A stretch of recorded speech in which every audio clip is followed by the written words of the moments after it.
গোলাম আমির হক সাতক্ষীরা জেলা শাখার সম্মানিত সভাপতি জনাব মাওলানা ওসমান গনি সাহেব, সম্মানিত সভাপতি, আজকের এই মাহফিলের প্রধান অতিথি, সমগ্র বাংলাদেশের জননন্দিত জননেতা, সমগ্র বাংলাদেশের কৃতি সন্তান, সাতক্ষীরার মায়েরা যে মা তাকে গর্ভধারণ করে ধন্য হয়েছে, সেই জননন্দিত নেতা ইজ্জতুল্লাহ সাহেব, অন্যান্য মেহমানগণ ও সম্মানিত উপস্থিতি, আসসালামু আলাইকুম ওয়া রাহমাতুল্লাহ। আমরা প্রথমে সেই মহান আল্লাহ রাব্বুল আলামিনের দরগায় লাখো শুকরিয়া আদায় করছি, যিনি আমাদেরকে 2024 সালে অসংখ্য ছাত্র জনতার তপ্ত তাজা রক্তের বিনিময়ে কলারোয়া বল ফিল্ডের এই ময়দানে সিরাতুন নবী সাল্লাল্লাহু আলাইহি ওয়াসাল্লাম মাহফিল বাস্তবায়নের তৌফিক দান করেছেন, যিনি 5 আগস্টের বিপ্লবের মাস্টার মাইন্ড ছিলেন, সেই আল্লাহ রাব্বুল আলামিনের প্রতি লাখো শুকরিয়া, দরুদ ও সালাম পেশ করছি সেই রাসূল আকরাম সাল্লাল্লাহু আলাইহি ওয়াসাল্লামের প্রতি, যিনি পৃথিবীর ইতিহাসের সকল কালের সকল যুগের সর্বশ্রেষ্ঠ মহামানব, যার আনিত আল কুরআন এবং উপস্থাপিত জীবন ব্যবস্থা গোটা মানব জাতিকে কিয়ামত পর্যন্ত নাজাত এবং হেদায়েতের সন্ধান দান করবেন, যিনি নবীদের সর্দার সেই রাসূল পাক সাল্লাল্লাহু আলাইহি ওয়াসাল্লামের প্রতি দরুদ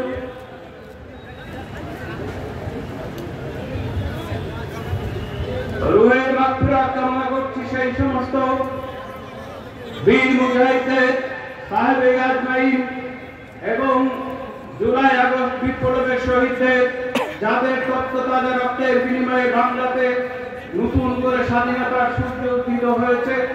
সম্মানিত ভাইরা, আজ থেকে 39 বছর আগে 19 বছর বয়সে আমি রাসূলুল্লাহ সাল্লাল্লাহু আলাইহি ওয়াসাল্লামের সিরাতের ছবি একটি কিতাব এর আকর্ষণে আমার পরিবার, আমার পরিচয় সবকিছুকে বিসর্জন দিয়ে আল্লাহর দ্বীনে দাখিল হয়েছিলাম। আলহামদুলিল্লাহ, সেই সময় আমার কাছে মানুষ অনেক কিছু শুনতে চাইতো, কিন্তু তখন আমার বলার আগ্রহ থাকতো না। তো আজকে আমার বলার আগ্রহ, আজকে আমি বলতে চাই, জীবনের পরন্ত বেলায় রাসূলুল্লাহ সাল্লাল্লাহু আলাইহি ওয়াসাল্লামের জীবনের যে ছবি, মহাগ্রন্থ আল কুরআনের যে অসাধারণ সৌন্দর্য আমাকে আমার সমাজ সংসার বিকশিত করে একজন মুহাজির মুসলমানে রূপান্তরিত করেছে, সেই জীবনের ছবি আমি একটুখানি বলতে চাই। আমি আপনাদের কাছে দোয়া চাই, আপনারা বিরক্ত হওয়ার আগে যেন আমার আলোচনা শেষ হয়ে যায়। সিরাতুন নবী সাল্লাল্লাহু আলাইহি ওয়াসাল্লাম মাহফিল, এটা এক সময় বাংলাদেশে নিষিদ্ধ ছিল।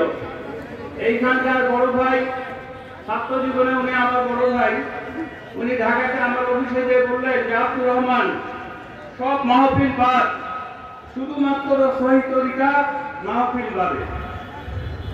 আমি বললাম মাশাআল্লাহ, আলহামদুলিল্লাহ। বললো, আমি বললাম কেন ভাই বাদ? তো বলছে হুজুরেরা আমাদেরকে বসায় রেখে মঞ্চের উপরে রাজনীতির কথা বলে। আমি বললাম মাশাআল্লাহ, আলহামদুলিল্লাহ।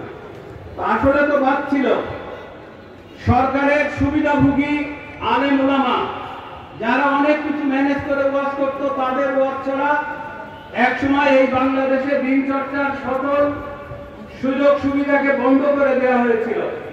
তো আল্লাহ শুকরিয়া, আবার পরিবেশ উন্মুক্ত হয়েছে, যেটা আমরা কখনো ভাবি নাই। গতকাল ঢাকা বিশ্ববিদ্যালয়, বাংলাদেশের বৃহত্তম বিশ্ববিদ্যালয়, যে বিশ্ববিদ্যালয়ে নারায়ে তাকবীর স্লোগান উচ্চারিত হতো না, সেই বিশ্ববিদ্যালয়ে হাজার হাজার ছাত্র জনতা নারায়ে তাকবীর প্রকম্পিত হয়েছে। এবং আজকে আপনারা দেখতে পাচ্ছেন যে জ্বালা শুরু হয়ে গেছে যে ঢাকা বিশ্ববিদ্যালয়ে কেন নারায়ে তাকবীর হবে। কেউ বলছে ঢাকা বিশ্ববিদ্যালয় নাকি মাদ্রাসা হয়ে যাচ্ছে, কিন্তু বাংলাদেশ ৯৭ জন মুসলমানের দেশ, যে দেশে লক্ষ লক্ষ মসজিদ রয়েছে, যে দেশের মানুষেরা ভেতরে নামাজ পড়ে ঘুমিয়ে পড়ে, যে দেশের মানুষেরা ফজরের আযান শুনে জেগে ওঠে, সে দেশের রাসূলের সিরাতের আলোচনা হবে না, অন্য কিছু হবে। তো সম্মানিত ভাইরা, রাসূলুল্লাহ সাল্লাল্লাহু আলাইহি সাল্লামের জীবনের কয়েকটি টুকরো টুকরো ঘটনা আমি আপনাদের সামনে উপস্থাপন করব। এরপরে এই জুলাই আগস্ট বিপ্লবের শহীদদের ব্যাপারে দু একটা কথা বলবো এবং সবশেষে আমাদের প্রধান অতিথি সম্পর্কে একটি দুইটি কথা বলে আমার কথা শেষ করবো ইনশাআল্লাহ। সিরাত সাল্লাল্লাহু আলাইহি ওয়াসাল্লাম বিশাল বিস্তীর্ণ একটি বিষয়। পৃথিবীর অসংখ্য জ্ঞানী গুণী মহাজন রাসূলের জীবনী নিয়ে অসংখ্য কিতাব কাব্য রচনা করেছেন। আমি খুবই নগণ্য একজন মানুষ, আসলে রাসূলের জীবন সম্পর্কে বলা আমার মুখে মানায় না। এখানে যারা মেহমান রয়েছে আমি তাদের পায়ে ধুলার যোগ্য হব না। তো সম্মানিত উপস্থিতি, তবু আমি বলতে চাই, আপনারা সাক্ষী থাকবেন, ফেরেশতারা রেকর্ড করে রাখবে যে আমিও আমার প্রিয় হাবিব রাসূলুল্লাহ সাল্লাল্লাহু আলাইহি সাল্লামের সম্মানে দুইটি শব্দ উচ্চারণ করেছিলাম। রাসূল পাক সাল্লাল্লাহু আলাইহি সাল্লামের জন্মের আগের একটি ঘটনা। বুহাইরা বলে একজন পাদ্রী সিরিয়াতে বসবাস করত। সে আকাশের নক্ষত্ররাজি দেখে সে ধারণা করল যে রাসূল পাক সাল্লাল্লাহু আলাইহি সাল্লামের আগমনের সময় খুবই নিকটবর্তী। সে তার স্ত্রী ও সন্তানদেরকে ডেকে বলে যে দেখো, পৃথিবীর সবথেকে সৌভাগ্যের সময় খুবই আসন্ন। পৃথিবীতে নবীদের সর্দার আল্লাহর বন্ধু হযরত মুহাম্মদ সাল্লাল্লাহু আলাইহি সাল্লাম জন্মগ্রহণ করবেন মক্কা নগরীতে। আমি সিদ্ধান্ত নিয়েছি পৃথিবীতে তিনি আসবেন আর আমি তাকে দেখব না, এটা হতে পারে না। তো আমি আমার সবকিছু বিক্রি করে আমি মক্কা নগরীতে যেতে চাই। তো তার সন্তান এবং স্ত্রীরা বলল যে তোমার মাথা নষ্ট হলো, আমাদের মাথা নষ্ট হয়নি। যা হোক, এই বুহাইরা যখন মক্কাতে আসলো, সে দারুন নাদওয়ার সামনে প্রতিদিন জিজ্ঞেস করে যে গতকাল বা আজকে কি কোনো ঘরে একটি শিশু ছেলে সন্তান জন্মলাভ করেছে? তো প্রতিদিন সে হতাশ হয়ে ফিরে যায়। একদিন এসে সে বলছে যে আজকে মক্কাতে একটি শিশু সন্তান জন্মগ্রহণ করেছে, ছেলে শিশু সন্তান, মেহেরবানি করে আমাকে সেই পরিবারের ঠিকানা দিন।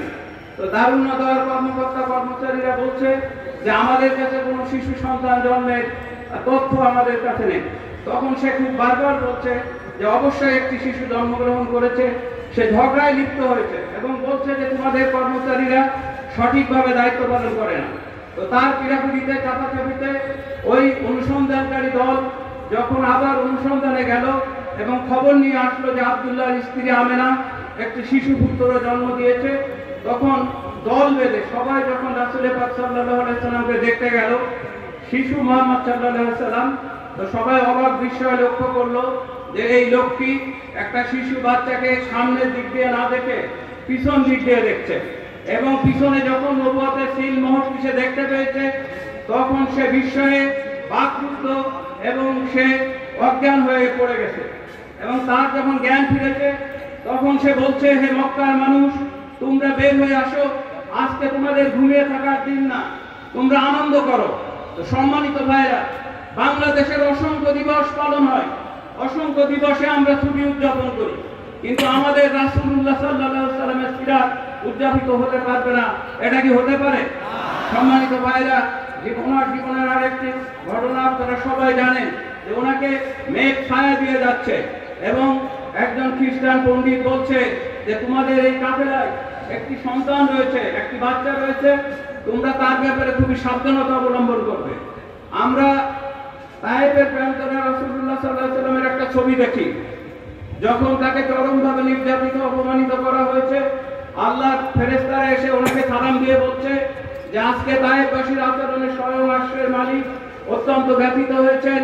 তিনি আমাদেরকে নির্দেশ দিয়েছেন, আপনি অনুমতি দিলে আমরা তায়েফের দুই পাশের জনপদকে এক করে দিব, পৃথিবীতে তায়েফ বলে কোনো জনপদের অস্তিত্ব থাকবে না। তখন উনি বলেছেন, ওরা তো বুঝেনি, হতে পারে ওদের ঘরে এমন সব সন্তান জন্মগ্রহণ করবে যারা বুঝবে এবং যারা ঈমান আনবে।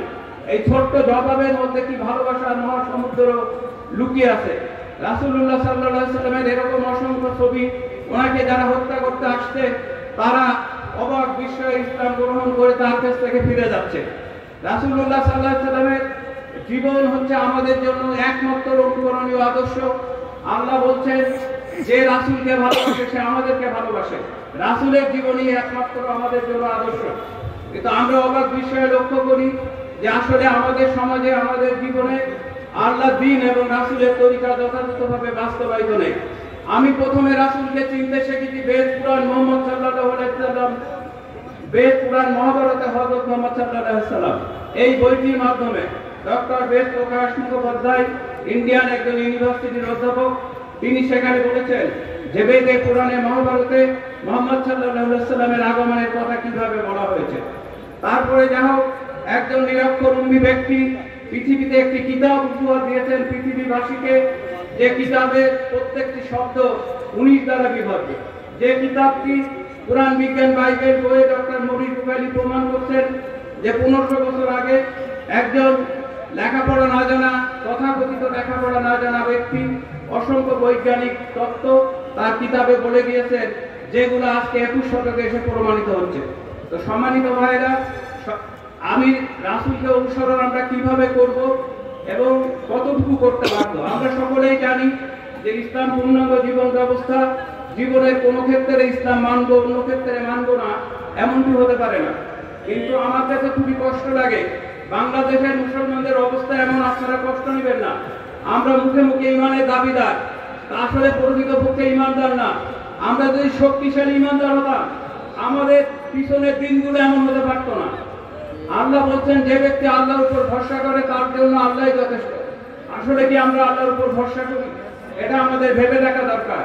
আল্লাহ বলছেন সূরা তাগাবুনের 11 নম্বর আয়াতে, কোনো মুসিবত আসে না আল্লাহর অনুমতি ছাড়া। তাহলে এটা যদি আমরা বিশ্বাস করি, তাহলে কোনোভাবে কোনো ভয় ভীতি আমাদের অন্তর কি বাসা বাঁধতে পারে? কিন্তু আসলে আমরা ভয় পাই। এই প্রোগ্রামটা যদি 5 তারিখের আগে হতো, 5ই আগস্টের আগে, কতজন মানুষ আসতেন? একটু হাত তুলবে।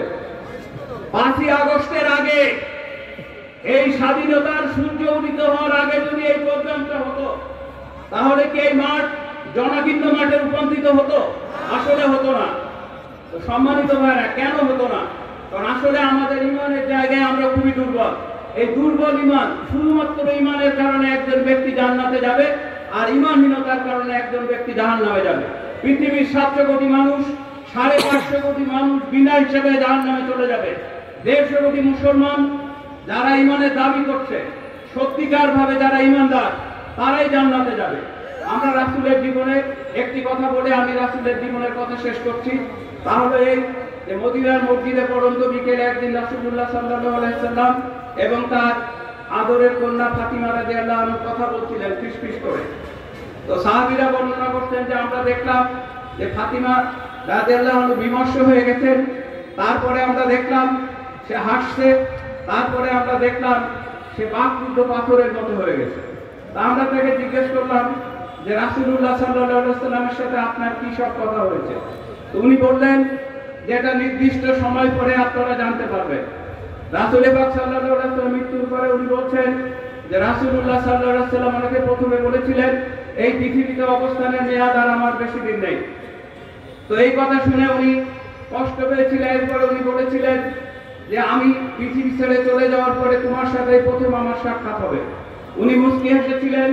এরপরে বলেছিলেন, তোমার প্রিয় ইমাম হোসেন দুর্বৃত্তদের হারে নির্মমভাবে শাহাদাত বরণ করবে। উনি জিজ্ঞাসা করেছিলেন, হে আব্বাজান, আপনি তো বলে থাকেন আমার সন্তান ইমাম হোসেন বেহেশতে যুবকদের সর্দার হবে। তার চরিত্র, তার ঈমান, তার তাকওয়া, তার মাধুর্য সম্পর্কে আপনার থেকে কেউ তো বেশি অবগত না। তার রক্তে কারা তাদের হাতকে রঞ্জিত করবে? তারা কি মুসলমান, তারা কি ইহুদি না খ্রিস্টান? রাসূলুল্লাহ সাল্লাল্লাহু আলাইহি ওয়াসাল্লাম বলেছেন যে পরিচয়ের দিক দিয়ে তারা মুসলমান, কিন্তু তারা আমার উম্মতের অন্তর্ভুক্ত নয়। এখানে একটি বিষয় আছে, আমি আপনাদের সামনে ইমাম হুসাইন রাদিয়াল্লাহু আনহুর কথা বলছি, যিনি বেহেশতে যুবকদের সর্দার হবেন। এবং তার সময়ে সব থেকে আলোচিত ঘটনা শুধুমাত্র সরকার পরিবর্তনের প্রক্রিয়া। ইসলামের একটি মাত্র বিধান এজিদ অস্বীকার করেছিল, বা একটি বিধান সে মানে নাই। আমাদের সমাজে তো অসংখ্য বিধান ভুলন্তিত, কিন্তু এই একটি বিধান অস্বীকার করার কারণে ইমাম হুসাইন রাদিয়াল্লাহু আনহু যখন অস্ত্র শস্ত্র নিয়ে কুফার দিকে রওনা হচ্ছিলেন, তখন ওনার বাল্যবন্ধু সিরাজউদ্দৌলা তার রাস্তা আটকায় এবং বলে, হে দোস্ত, তুমি কোথায় যাচ্ছ? উনি বলেছিলেন, আমি কুফা যাচ্ছি। তো বললো, কেন যাচ্ছ? উনি জামার আস্তিন থেকে অনেকগুলো চিঠি বের করে দেখায় যে দেখো কুফার মানুষেরা আমার জন্য অপেক্ষা করছে।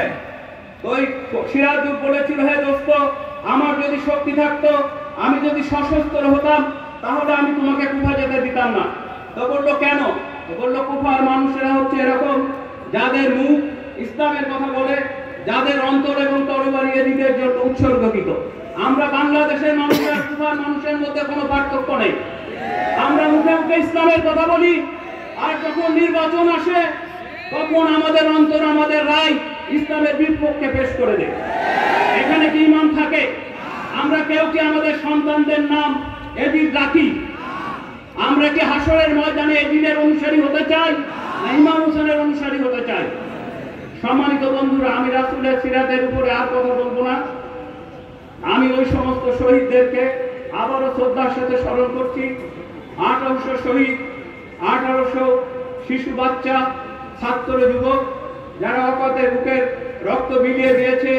আমরা হয়তো কিছুদিন তাদের স্মরণ করব, কিন্তু একটা সময় ভুলে যাব। কিন্তু ওই সন্তানহারা মায়ের আর্তনাদ কখনো বাংলাদেশের আকাশ থেকে মিলিয়ে যাবে না। সন্তানহারা পিতার এই বুক ফাটা আত্মচিৎকার কখনো শূন্য হয়ে যাবে না।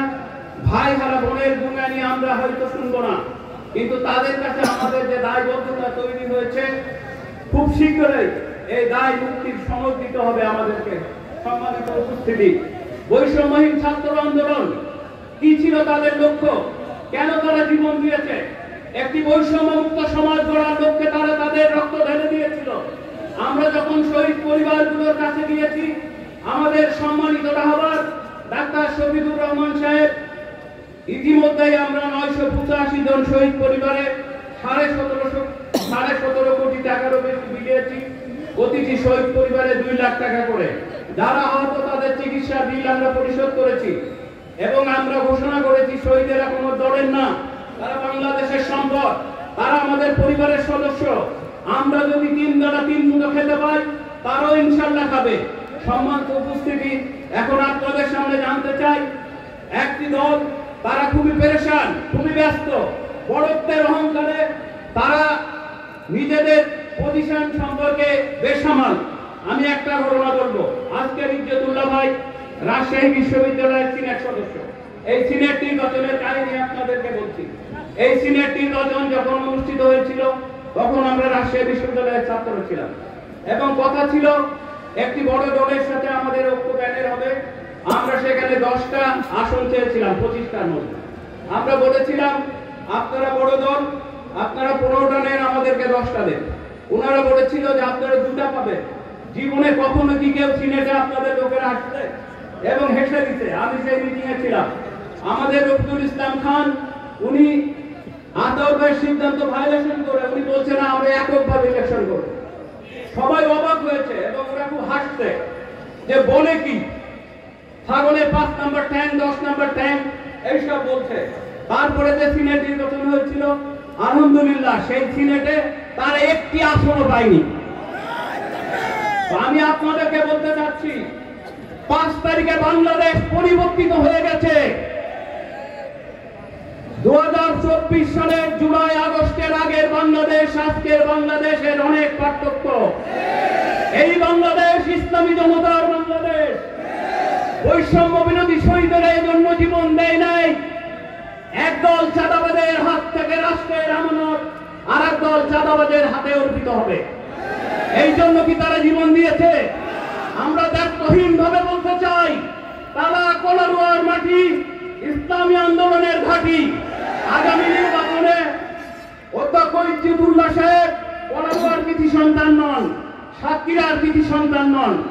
এই সাতক্ষীরাতে ইজ্জতুল্লাহ আরেকজন জন্মগ্রহণ করেন নাই, উনি আমাদের জাতীয় নেতা। ইজ্জতুল্লাহ ভাইয়ের আমি প্রতিবেশী হওয়ার কারণে আজকে আমি এখানে এসেছি। ইজ্জতুল্লাহ ভাই সম্পর্কে আপনারা অনেক কথা বলেন, আসে না। প্রধানমন্ত্রী কি প্রতিদিন মেম্বারের মতো পাড়ায় পাড়ায় যে ডিউটি করতে পারে? ওনাকে তো আমরা জাতির খেদমতে উৎসর্গ করে দিয়েছি। সমগ্র বাংলাদেশের নির্বাচন পরিচালনার দায়িত্ব অধ্যক্ষ ইজ্জতুল্লাহ ভাই। আমরা যদি সবাই ইজ্জতুল্লাহ হয়ে যাই, তাহলে এই আসরে কি বিজয় ছিনিয়ে আনতে আমাদের কোনো অসুবিধা থাকবে? ইজ্জতুল্লাহ ভাইয়ের মতো এমন আমানতদার, এমন ক্ষুধাভীরু, এমন নামাজি, এমন পরেশগার, তাহাজ্জুদ গুজার মানুষ এই কলারুয়াতে বেশি জন্ম হয়নি, সাতক্ষীরাতে জন্ম হয় না। এই জন্য আমরা অনুরোধ করব, আগামী নির্বাচনে আমরা প্রমাণ করব যে কুপার মানুষের মতো আমরা না, আমরা অন্তরে এবং নির্বাচনে ইসলামের পক্ষে ছিলাম, আসি থাকবো ইনশাআল্লাহ। আল্লাহ এই বাংলাদেশকে ইসলামের জন্য কবুল করুন এবং শহীদদের আত্মার মাগফিরাত কামনা করে আমি আমার বক্তব্য শেষ করলাম। ওয়া মা তৌফিক ইল্লা বিল্লাহ।